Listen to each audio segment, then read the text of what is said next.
সংবাদ সবাইকে স্বাগত জানাচ্ছি আমি ফিরোজ তোহা। শুরুতেই সংবাদ শিরোনাম জানিয়ে দেব এই মুহূর্তে হাতে পাওয়া সর্বশেষ গুরুত্বপূর্ণ আপডেট বাংলা সংবাদ। শুরুতেই থাকছে বাংলা ইনসাইডারের তারেক রহমানকে নিয়ে একটি গুরুত্বপূর্ণ নিবন্ধ। প্রিয় দর্শক, আপনারা জানেন ঈদের আগে বিএনপির বিভিন্ন কমিটি ভেঙে দেওয়া হয়েছে, গঠন করা হয়েছে নতুন কমিটি। আর এ বিষয় নিয়েই বাংলা ইনসাইডার একটি গুরুত্বপূর্ণ তথ্য প্রকাশ করেছে। তারা শিরোনাম করেছে ঈদের আগে তারেকের শত কোটি টাকার পদ বাণিজ্য।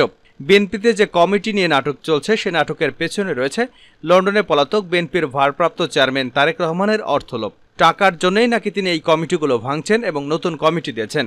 এ বিষয়ে থাকছে একটি বিস্তারিত আলোচনা, ভিডিওটি না টেনে দেখতে থাকুন। এবারে জানাবো আওয়ামী সরকারের দুর্নীতির শিকড় দেশে সর্বত্র ছড়িয়ে পড়েছে বলে অভিযোগ করেছেন বিএনপি নেতা আমিনুল হক।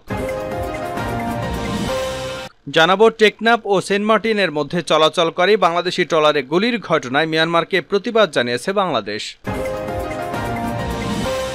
এদিকে এমপি আনার খুন নিয়ে ডিএমপির বক্তব্য, চাপ নেই, পুলিশকে স্বাধীনভাবে তদন্তের নির্দেশনা দেওয়া হয়েছে। এবারে থাকছে রাখাইনে বড় সংঘাতের আশঙ্কা, বাসিন্দাদের সরে যাওয়ার নির্দেশ। মিয়ানমারের পশ্চিমাঞ্চলীয় প্রদেশ রাখাইনের সংঘাতের পরিস্থিতি আরও খারাপের দিকে যাওয়ার ইঙ্গিত পাওয়া যাচ্ছে। বিদ্রোহীদের সঙ্গে বড় ধরনের সংঘাতের আশঙ্কায় প্রদেশটির রাজধানী সিত্তের আশেপাশের গ্রামগুলোর বাসিন্দাদের দ্রুত সরে যাওয়ার নির্দেশনা দিয়েছে দেশটির জান্তা সরকার। এবং সর্বশেষ জানাবো আন্তর্জাতিক সংবাদ। বোরকা পরে গাজার শরণার্থী ক্যাম্পে ইসরায়েলি গোয়েন্দারা। ফিলিস্তিনের গাজায় হামাসের হাতে আটক জিম্মিদের উদ্ধারে নাটকীয় পরিকল্পনা নিয়ে এগিয়েছিল ইসরায়েল। জিম্মিদের উদ্ধারে ইসরায়েলি গোয়েন্দাদের তৎপরতা ছিল বেশ অবিশ্বাস্য। জানাবো বিস্তারিত, সঙ্গে থাকুন। এতক্ষণ শিরোনাম শুনছিলেন, এবার বিস্তারিত। প্রিয় দর্শক, আপনি যদি এই চ্যানেলে নতুন হয়ে থাকেন, ভিডিওটি দেখতে দেখতে চ্যানেলটি সাবস্ক্রাইব করে আমাদের সঙ্গে থাকুন। আর এই ভিডিও সম্পর্কে আপনি আপনার মূল্যবান মতামতটি কমেন্ট বক্সে জানিয়ে দিন। আর হ্যাঁ প্রিয় দর্শক, জানিয়ে দিন ভিডিওটি কোথা থেকে দেখছেন।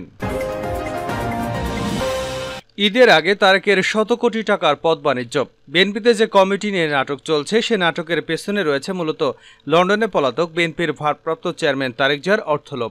টাকার জন্যই তিনি কমিটিগুলো ভাঙছেন, নতুন কমিটি করছেন। বিএনপির বিভিন্ন পদ এখন রীতিমতো নিলামে উঠেছে। যদিও বলা হচ্ছে আন্দোলনের ব্যর্থতার জন্যই তারা নিষ্ক্রিয়দের বাতিল করে দেওয়া হচ্ছে, কিন্তু বাস্তবতা হলো এই যে আন্দোলনের ব্যর্থতার কথা যদি বলাই হবে তাহলে এতদিন পরে কেন কমিটিগুলো বাতিল করা হচ্ছে? সেটি তো 7ই জানুয়ারি নির্বাচনের পরপরই করবার কথা ছিল।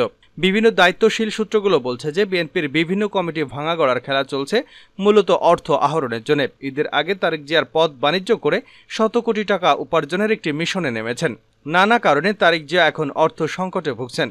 গত নির্বাচনের আগেও যেমন বিভিন্ন ব্যবসায়ীরা লন্ডনে তারেক জিয়াকে অর্থ পাঠাতেন, এখন আর সে অবস্থা নেই। নির্বাচনের পর এই সরকার স্থিতিশীল এবং সরকারের উপর কোনো চাপ নেই, এটা ব্যবসায়ীরা ভালো করেই বুঝতে পেরেছেন।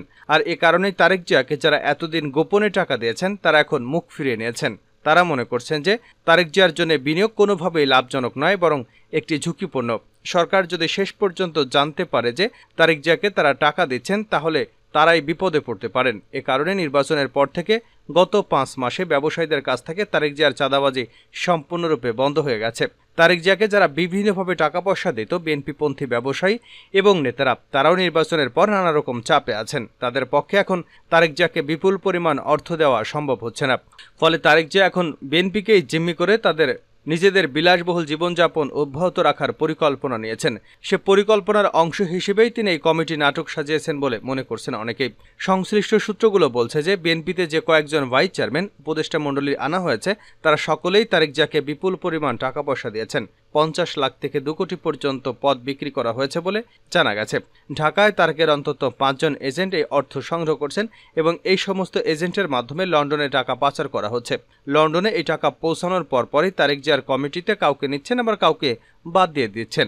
বিভিন্ন দায়িত্বশীল সূত্রগুলো বলছে যে বিএনপিতে পদ এবং কমিটি বাণিজ্য এখন ওপেন সিক্রেট। যে যত বেশি টাকা দিচ্ছে তিনি তত বেশি পদে যাচ্ছেন। আর এ কারণেই বিএনপির নেতাদের মধ্যে ঈদের আগে টাকা পয়সা সংগ্রহের হিড়িক পড়েছে। বিএনপির বিভিন্ন স্তরের নেতারা বলেছেন এমন নেক্কারজনকভাবে বাণিজ্য লেনদেন এবং অর্থ সংগ্রহের ঘটনা আগে কখনো ঘটেনি। একটি রাজনৈতিক দল কতটা দেউলিয়া হলে সেই দলের প্রধান দলের নেতাকর্মীদের কাছ থেকে চাঁদাবাজি করতে পারে তা কল্পনাও করা যায় না। বিএনপিতে এখন সবচেয়ে বড় আলোচনার বিষয় সরকার দলীয় আন্দোলন নয়, সকলে আলোচনা করছে যে কত টাকা দিয়ে কোন পদ পেল, আর পদ পাওয়ার জন্য টাকা কাকে দিতে হবে সেই সম্পর্কে তথ্যাদি বিএনপির নেতাদের এখন মুখে মুখে। এই কমিটি বাণিজ্য এবং পদ বাণিজ্য করে দলের অস্তিত্ব শেষ পর্যন্ত থাকবে কিনা সে নিয়েও কেউ কেউ সংশয় প্রকাশ করেছেন। আওয়ামী সরকারের দুর্নীতির শিকড় দেশের সর্বত্র ছড়িয়ে পড়েছে আমিনুল হক। বিএনপির স্থায়ী কমিটির সদস্য, ক্রীড়া বিষয়ক সম্পাদক ও ঢাকা মহানগর উত্তর বিএনপির সদস্য সচিব আমিনুল হক বলেছেন, দুর্নীতির মাধ্যমে আজিজ বেনজিরা বাংলাদেশের ভাবমূর্তি নষ্ট করে ফেলেছে। বাংলাদেশ সেনাবাহিনী এবং পুলিশ বাহিনীর প্রতি মানুষের যে আস্থা বিশ্বাস ছিল, আজিজ বেনজিরদের কারণে সেই বিশ্বাস আজ সংকটের মধ্যে পড়েছে। তিনি বলেন, আওয়ামী সরকার এখন আর দেশের জনগণের সরকার নেই, এদেশের মানুষকে আর দরকার নেই তাদের দরকার শুধু ক্ষমতা। বাংলাদেশের এই দুর্নীতিগ্রস্ত আওয়ামী সরকার তাদের ক্ষমতার অপব্যবহার করে দুর্নীতির শিকড় দেশের সর্বত্র ছড়িয়ে দিয়েছে। শনিবার বিকেলে রাজধানীর তুরাগ থানার খালপাল রূপায়ণ সিটির পাশে থানা বিএনপি অঙ্গ ও সংগঠনের উদ্যোগে অসহায় দুস্থদের মাঝে ঈদুল আজহা উপলক্ষে শাড়ি, লুঙ্গি, নগদ অর্থ বিতরণ অনুষ্ঠানে প্রধান অতিথির বক্তব্যে এসব কথা বলেন আমিনুল হক। সাবেক প্রেসিডেন্ট জিয়াউর রহমানের রুহের মাগফিরাত কামনা এবং সাবেক প্রধানমন্ত্রী বিএনপির চেয়ারপারসন খালেদা জিয়া, ভারপ্রাপ্ত চেয়ারম্যান তারেক রহমানের দীর্ঘায়ু ও আরাফাত রহমান কোকর মাগফিরাত কামনায় এ কর্মসূচির আয়োজন করা হয়। আমিনুল হক বলেন, আজকে বাংলাদেশের মানুষ মুক্তি চায়। এই আওয়ামী লীগ লুটেরা দুর্নীতিগ্রস্ত সরকারের হাত থেকে মানুষ মুক্তি চায়। মুক্তি কিন্তু এভাবে হবে না, আপনাকে আমাকে যুদ্ধ করতে হবে, এজন্য আমাদের রাজপথে নেমে আসতে হবে। গুলির ঘটনায় মিয়ানমারকে প্রতিবাদ জানালো বাংলাদেশ। টেকনাফ ও সেন্ট মার্টিনের মধ্যে চলাচলকারী বাংলাদেশি ট্রলারে গুলির ঘটনায় মিয়ানমারকে প্রতিবাদ জানিয়েছে বাংলাদেশ। বৃহস্পতিবার পররাষ্ট্র মন্ত্রণালয়ের এক নির্ভরযোগ্য সূত্র এ তথ্য নিশ্চিত করেছে। সূত্র জানায়, গতকাল বাংলাদেশে মিয়ানমারের রাষ্ট্রদূত ইউ কেয়াও সোয়ে মোয়ের কাছে প্রতিবাদ লিপিটি হস্তান্তর করা হয়েছে। প্রতিবাদ লিপিতে মিয়ানমারকে বাংলাদেশ জানিয়ে দিয়েছে যে তাদের দিক থেকে একটি গুলিও বাংলাদেশের অভ্যন্তরে আসা উচিত নয়। টেকনাফ এবং সেন্ট মার্টিন রুটে চলাচলকারী একাধিক ট্রলার লক্ষ্য করে গত বৃহস্পতিবার ও শুক্রবার মিয়ানমার থেকে গুলি চালানো হয়। নাফ নদীর মোহনায় এই ঘটনা ঘটে। এদিকে মিয়ানমারের রাখাইন রাজ্যের মাংডু টাউনশিপের কাছে বুধবার রাত থেকে একের পর এক মর্টার ও শক্তিশালী গ্রেনেড বিস্ফোরিত হয়। নাফ নদের এপারে টেকনাফ এবং সেন্ট মার্টিন দ্বীপে শোনা যাচ্ছে বিকট শব্দ। টেকনাফ সেন্ট মার্টিন নৌপথে চলাচল করা ট্রলার স্পিডবোটে মিয়ানমার সীমান্ত থেকে গুলি ছোড়ায় কোনো নৌযান সেন্ট মার্টিনে যেতে পারছে না। 8 দিন ধরে চলছে এই পরিস্থিতি। এ অবস্থায় সেন্ট মার্টিনে 10,000-এর মতো অধিবাসী খাদ্য এবং নিত্যপণ্য সংকটে পড়েছেন। সেন্ট মার্টিনের চেয়ারম্যান মুজিবুর রহমান বলেন, 6 জুন থেকে নৌযান লক্ষ্য করে একের পর এক গুলি ছোড়ার কারণে টেকনাফ সেন্ট মার্টিন নৌযান চলাচল বন্ধ রয়েছে। এতে দ্বীপে খাদ্য সংকট দেখা দিয়েছে। ডিসি স্যার বলেছেন, বিশেষ ব্যবস্থায় শুক্রবার থেকে সেন্ট মার্টিনের বাসিন্দাদের জন্য নিত্যপণ্য পাঠানো হবে। টেকনাফ সীমান্তের লোকজন জানিয়েছে, বুধবার রাত 9টা থেকে রাত 12টা পর্যন্ত 3 ঘন্টায় অন্তত 200টি মর্টার ও শক্তিশালী গ্রেনেড বিস্ফোরণের শব্দ পাওয়া গেছে। এ সময় আকাশে যুদ্ধবিমান উড়ে যাওয়ারও শব্দ শোনা গেছে। বৃহস্পতিবার ভোর 4টা থেকে সকাল 8টা পর্যন্ত টানা আবারও শতাধিক বিস্ফোরণের শব্দ পাওয়া যায়। আনার খুন নিয়ে ডিএমপি চাপ নেই, পুলিশকে স্বাধীনভাবে তদন্তের নির্দেশ দেওয়া হয়েছে। ঝিনাইদহ 4 আসনের সংসদ সদস্য আনোয়ারুল আজিম আনার খুনের ঘটনায় মামলার তদন্ত কাজ স্বাধীনভাবে এগিয়ে নিতে পুলিশকে নির্দেশনা দেওয়া হয়েছে বলে জানিয়েছেন ঢাকা মহানগর পুলিশ কমিশনার হাবিবুর রহমান। তিনি বলেছেন, এমপি আনার হত্যাকাণ্ডে দায়ের হওয়া মামলায় তদন্ত সঠিকভাবে এগিয়ে চলেছে।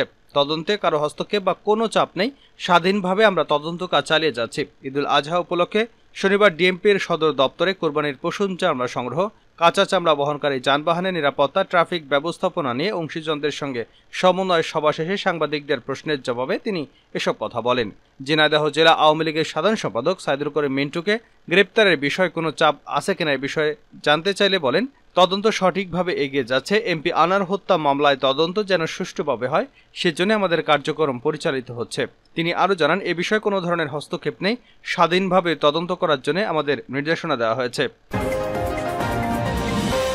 বোরকা পরে গাজার শরণার্থী ক্যাম্পে ইসরায়েলি গোয়েন্দারা। ফিলিস্তিনের গাজায় হামাসের হাতে আটক জিম্মি উদ্ধারে নাটকীয় পরিকল্পনা নিয়ে এগিয়েছিল ইসরায়েল। জিম্মিদের উদ্ধারে ইসরায়েলি গোয়েন্দাদের তৎপরতা ছিল অবিশ্বাস্য। তারা হিজাব নিকাব পরে ফিলিস্তিনি মুসলিম সেজে 3 গুণ বেশি টাকায় শরণার্থী ক্যাম্পে বাসা ভাড়া নেন। নিজেদের পরিচয় দেন ইসরায়েলি হামলায় বাস্তুচ্যুত ফিলিস্তিনি হিসেবে।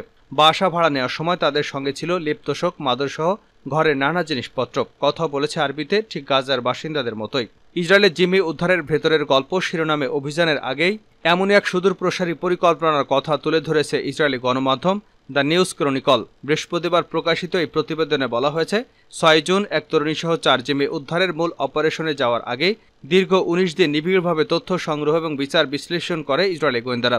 আর এজন্য সাধারণত মানুষের বেশি নারী এবং পুরুষদের গোয়েন্দা নিযুক্ত করা হয়।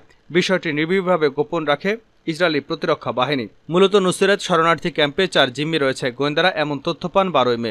এরপরই অভিযানের পরিকল্পনা যুদ্ধ মন্ত্রিসভায় তোলে আইডিএফ। অনুমোদন পাওয়ার পরই শুরু হয় ছন্দবেশে গোয়েন্দা তথ্য সংগ্রহের কাজ। একই সঙ্গে চলে ড্রোন ফুটেজ সংগ্রহ। সেসব তথ্য ভিডিও ফুটেজ বিশ্লেষণ করে সহযোগিতা নেওয়া হয় এআই বা আর্টিফিশিয়াল ইন্টেলিজেন্সের। জিম্মিদের অবস্থান নিশ্চিত হতে দীর্ঘ ১৯ দিন ক্যাম্পের অবস্থান করে গোয়েন্দারা। এরই মাঝে জিম্মিদের উদ্ধারে প্রশিক্ষণ নেয় ইসরায়েলি ২৮ কমান্ডো।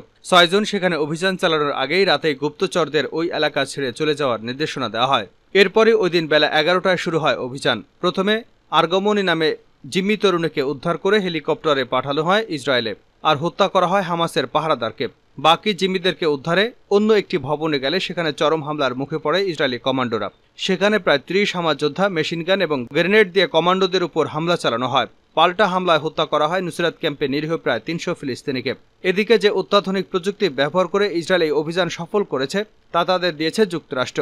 এ ধরনের তথ্য বিশ্লেষণের সক্ষমতা বা এআই প্রযুক্তির যুদ্ধ শুরু হওয়ার আগ পর্যন্ত ইসরায়েলের হাতে ছিল না।